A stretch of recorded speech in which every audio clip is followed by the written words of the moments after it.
Katie McHugh at the World ADC Summit with Robin Silva, who's a partner at Morgan Lewis.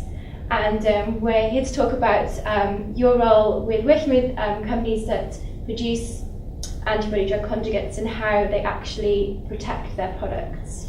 So this is a really interesting area. So I'm a biochemist by training, and then I went to law school, and I've been working in the biotech space for 20 years. So I work with a lot of antibody companies who start out with what we call naked antibodies, can I say that? And are now working on conjugates, antibody-drug conjugates. And the really interesting thing is science is moving really, really quickly right now. It's a fascinating time to be involved in science.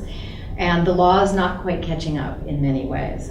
So one of the things that is a current trend right now that's of great concern to many of us in the antibody space, including the ADC technologies, is that the laws associated with the patent standards, particularly in Europe and in the United States, although other countries as well, are changing in a way that is going to, I think, make it increasingly more difficult to get broad scope for antibody products.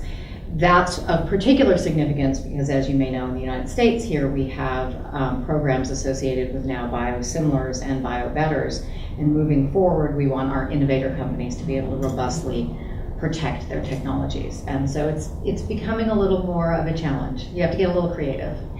So why is that? Why have things changed recently?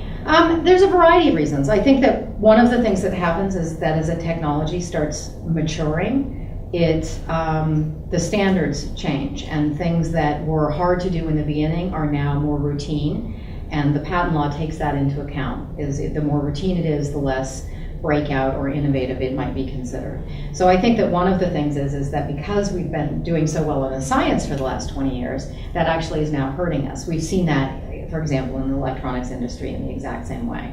So I think in some ways it's a function of the maturity of the field.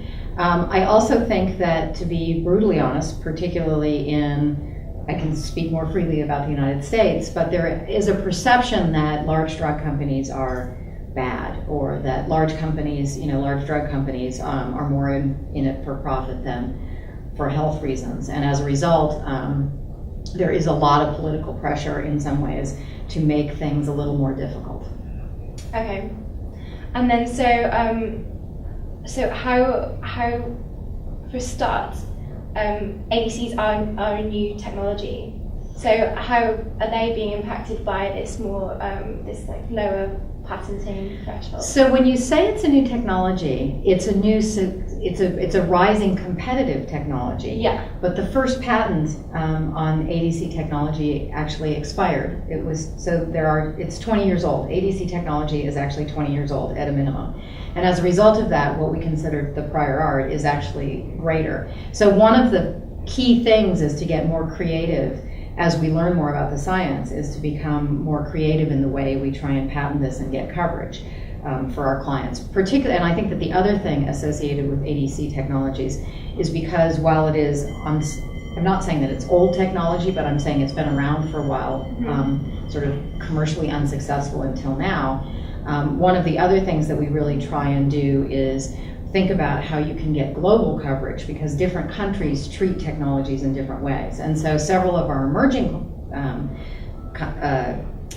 countries like China and India handle things very differently than established markets like Europe and Japan and the US. So part of the challenge is to make sure that you have a strategy that will allow you global coverage for your ADC technologies in a way that will give you the highest reward over time. So it is a new technology in some ways, and it's becoming far more successful, but some of those pieces have been around for a while.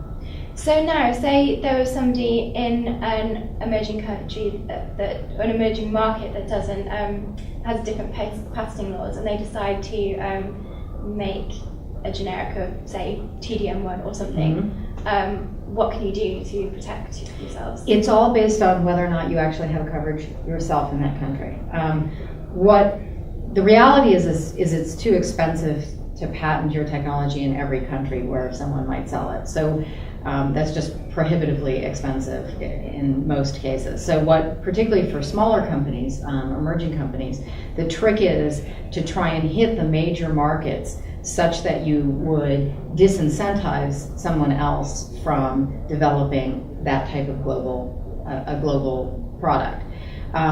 One interesting thing that will be true, I think, for a while in China and India is because their internal markets are so large, they don't necessarily need to sell in Europe or America to have a very successful product. And so we're still figuring that out over time. I mean, it's a very active area of law right now. It's pretty exciting. It's almost as exciting as the science, not quite, but I'm a dweeb, so it's fun.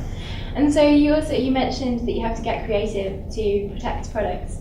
What does that mean? Do you have to patent targets, or how do you? There's a whole collection of little tools in our patent toolbox associated with that.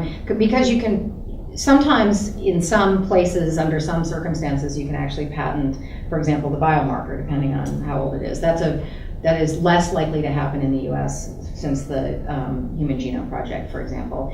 But you can also patent methods of diagnosis, for example, in some countries. In some countries, you can do methods of treatment of different diseases. You may have an antibody that showed a particular efficacy for, let's say, prostate cancer, but with an ADC molecule on it, it could be used for other types of cancers. And you can do what we call second medical use. We can do a method of treating a new type of cancer using an old molecule. So there's a variety of little things that you can do, and it is very fact specific and very technology specific, so there's no like one size fits all. But what you need is someone to think creatively about it in a context of changing science and changing law.